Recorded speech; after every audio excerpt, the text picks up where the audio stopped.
Ya Allah, ya Rabbi, panjenengan kula tangisi, kula nyuwun disakeni, dosa kula nyuwun diampuni. Para santri, putra lan putri, mulai iki sregep ngaji, kanggo sangu yen kuwe mati, yen ditimbali marang Gusti. Kabeh manungsa bakal mati, yen wis mati terus diadusi, diwuduni ya diminai, dipocong karo kain mori.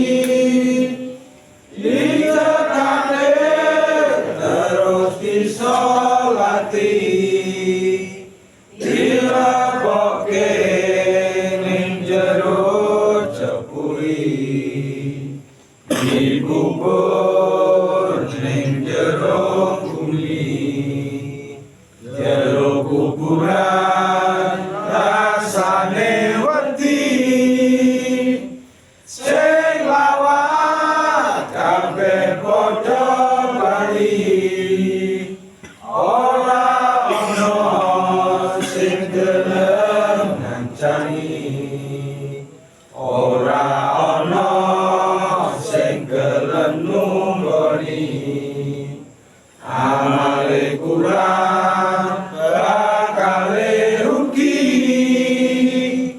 Ya Allah, ya Rabbi, panjenengan kula tangisi, kula nyuwun disakeni, dosa kula nyuwun diampuni.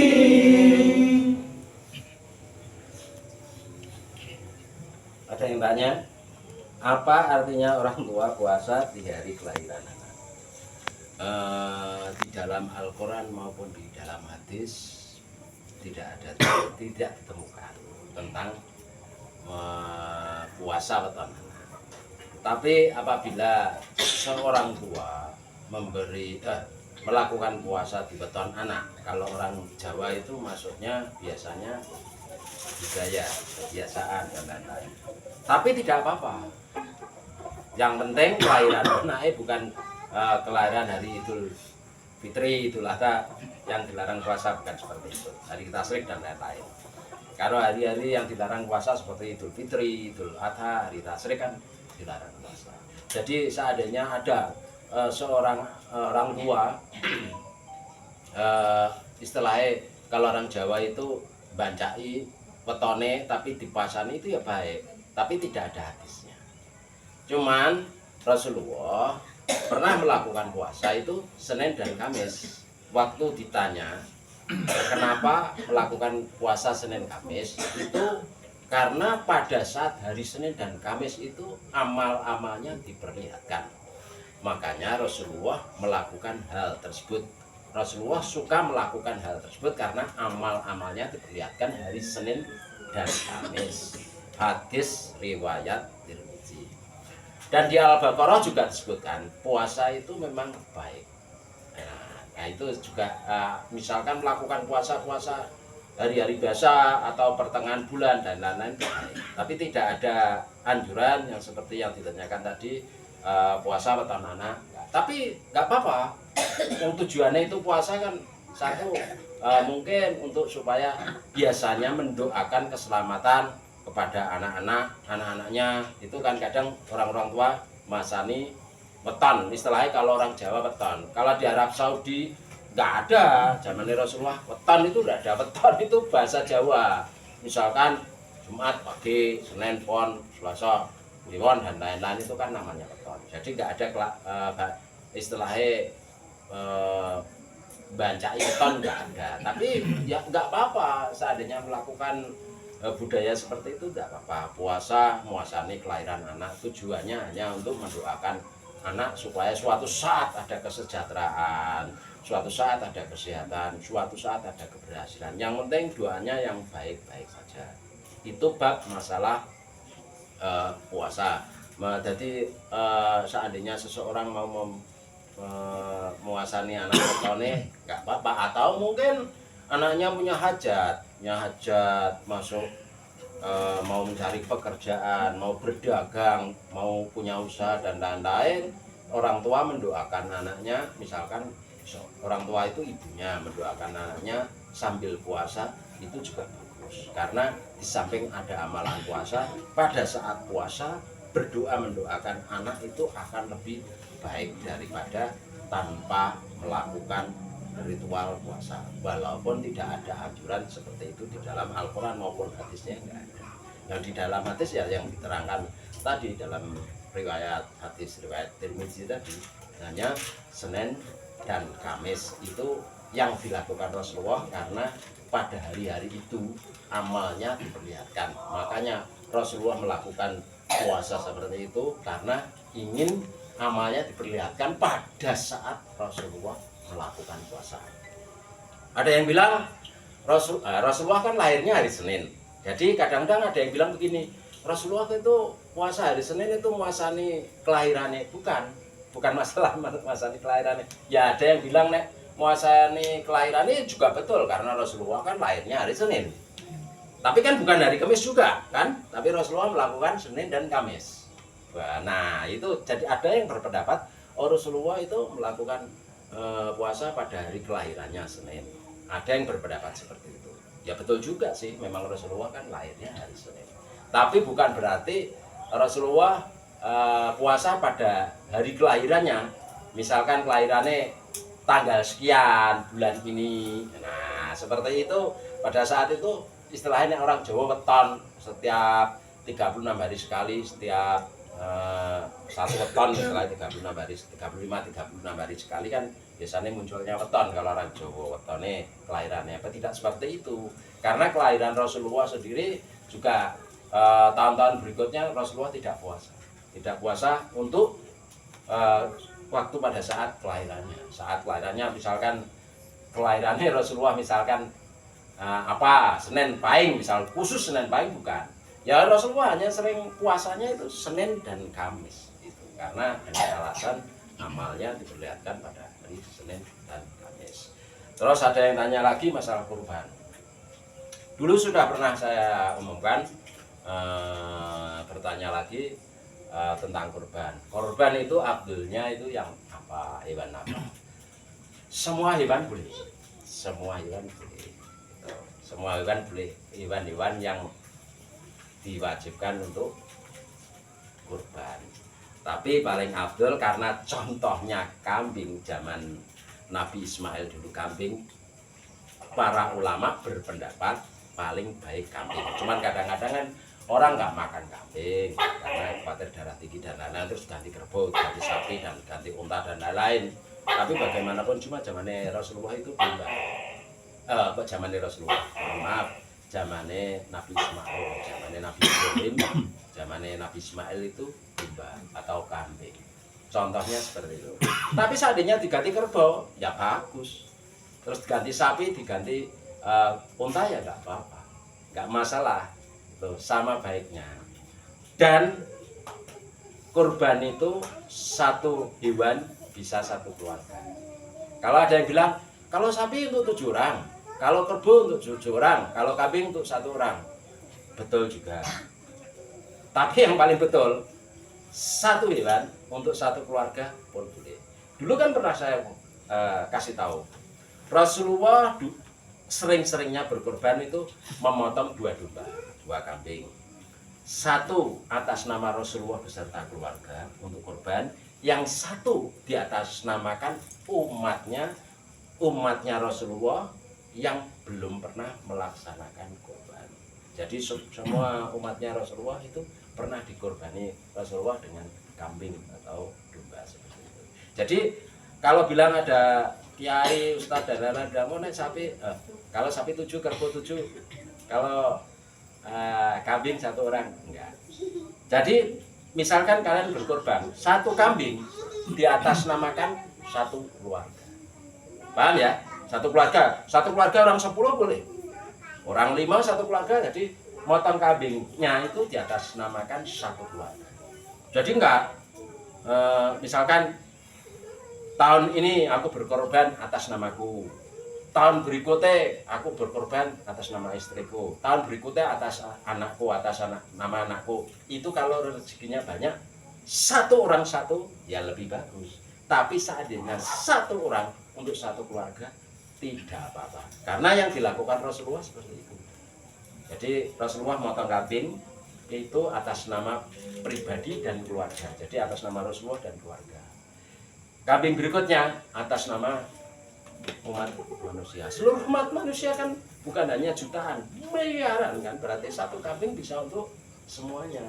Jadi yang perlu kalian pahami begitu. Misalkan panjenengan mengadakan kurban 1 kambing, ya panjenengan 1 keluarga. Tahun berikutnya kepengen motong kambing lagi, ya 1 orang untuk sekeluarga, atau mungkin motong kerbau atau motong sapi atau motong unta, kurang lebih seperti itu. Itu kurang lebihnya seperti itu. Itu yang dilakukan Rasulullah. Jadi bukan 1 orang 1 orang. Tapi seandainya kok kurban kambing atas nama apa? 1 orang bagus, 1 orang bagus. Kan gitu, 1 orang bagus. Itu bagi yang rezekinya cukup atau rezeki banyak. Yang rezekinya pas-pasan kepengen berkorban atas nama misalkan saya, istri dan anak-anakku jumlahnya berapa, saya beserta keluarga, itu boleh. Korban itu seperti itu. Ada yang bertanya tentang tadi? Ada? Ya. Misalkan ada gini gimana? Gimana? 1 kambing itu urunan, istilahnya kita urunan loh, sampai 10 orang atau 5 orang. Ya nggak apa-apa. Itu boleh. Ya boleh, wong 1 kambing untuk orang banyak aja boleh. Apalagi urunan itu. Ya, kan nggak apa-apa. Bagaimanapun juga kan itu kan beramal. Maksudnya mungkin sapi iuran 7 orang, atau mungkin 100 orang. 1 kambing. 1 kambing 10 orang misalnya. Ya nggak masalah. Lah Rasulullah saja kambing 1 untuk 1 keluarga. 1 untuk 1 keluarga.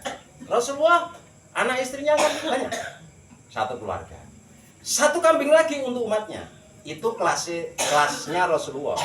Tapi nek kelas-kelas kita kan nggak mungkin seperti itu. Doanya sudah lain. Kan begitu. Cuman sebaiknya 1 kambing 1.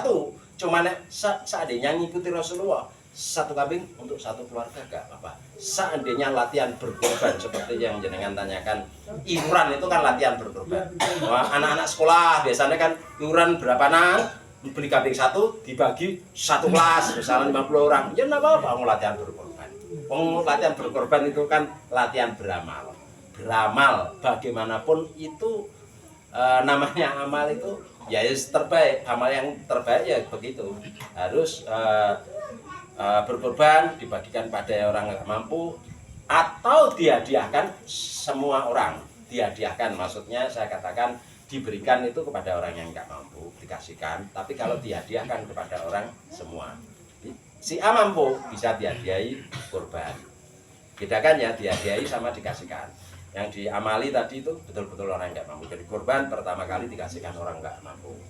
Kalau ada kelebihan dikasihkan tetangga atau siapa atau saudara, walaupun orang tersebut mampu orang mampu gitu loh, nggak orang miskin, tapi diutamakan orang yang nggak mampu dulu lebih dulu diutamakan orang yang nggak mampu, orang sekitarnya, saudaranya atau teman-temannya, kerabatnya dan lain-lain.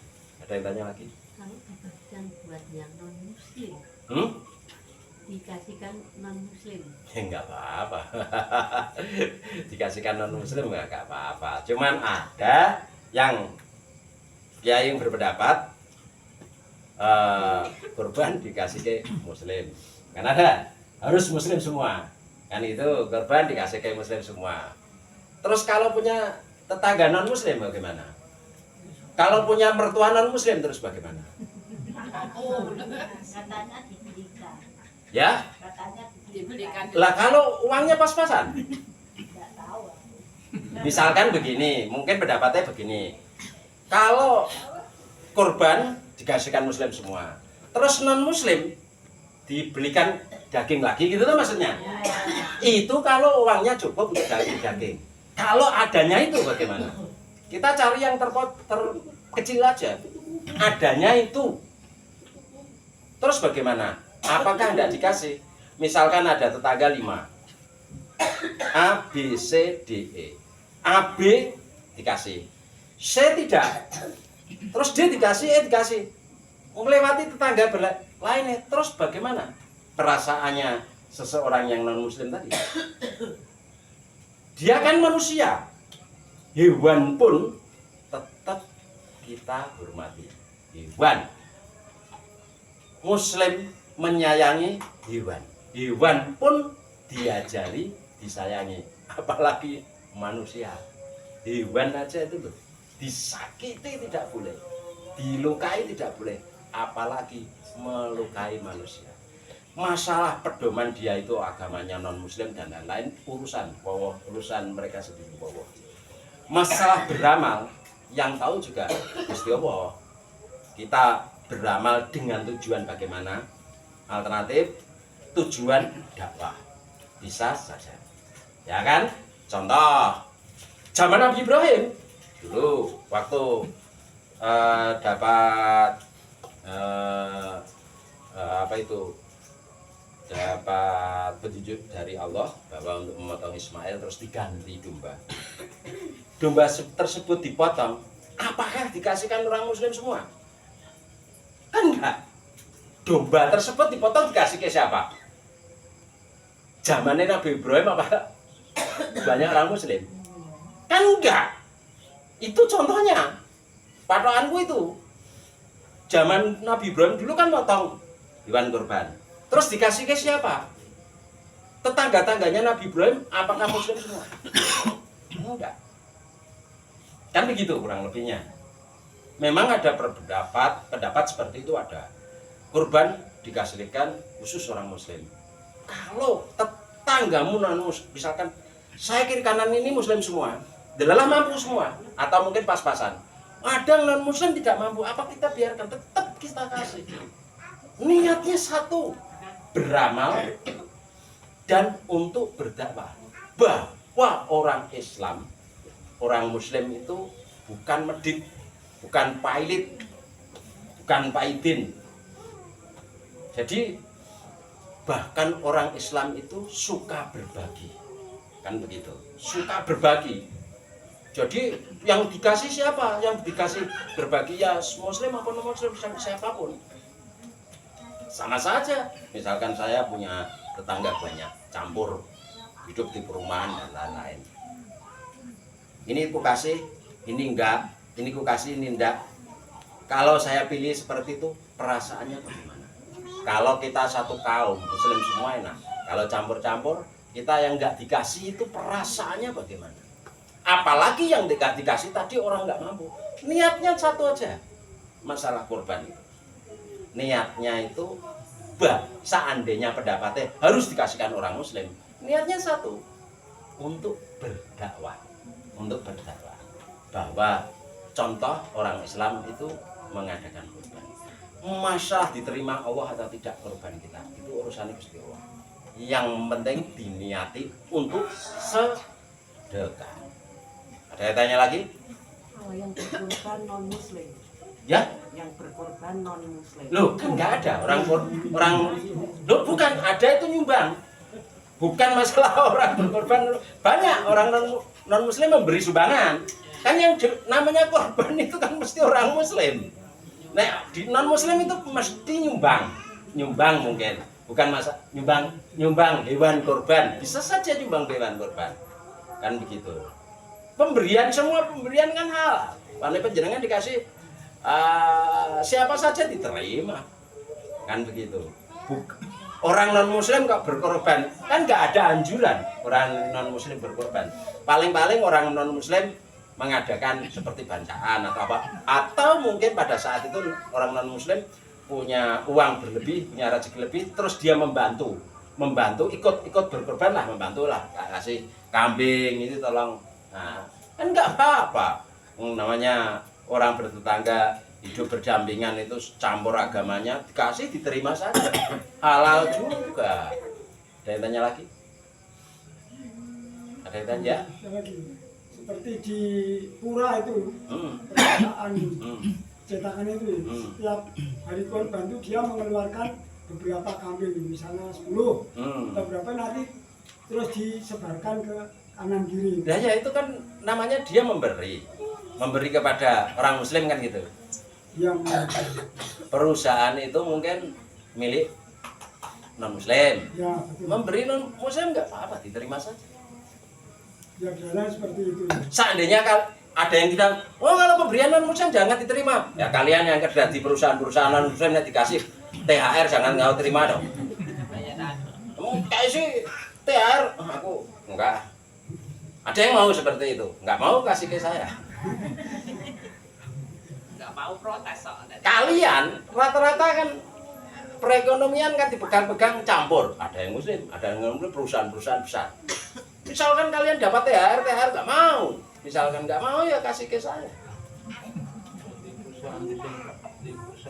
Yang punya perusahaan itu kan bagaimanapun dia yang punya kekuatan.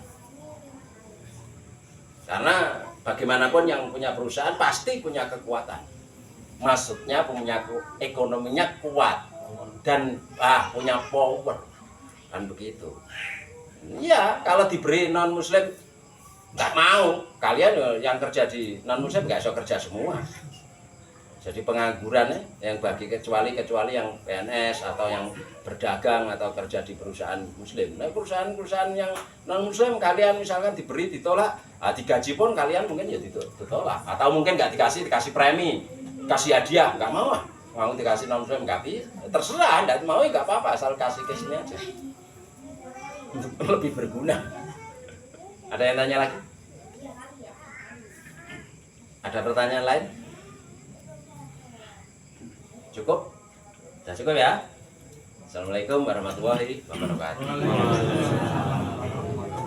Ya Allahu ya Rahman, ku mohon belas kasihan, dosaku bak air lautan, ku harapkan dapat ampunan. Majelis Sembah Perkampungan di setiap pengajian ingin selalu mengingatkan, sering membaca Al-Quran, pegang HP bukanlah larangan, bolehlah buat hiburan, asal jangan sampai kebablasan, melupakan kewajiban. Pesan dari Mas Panembahan, kematian bagaikan arisan, tiap insan pasti mendapatkan, duluan atau belakangan. Bedanya ini kawan, arisan ingin dapat duluan,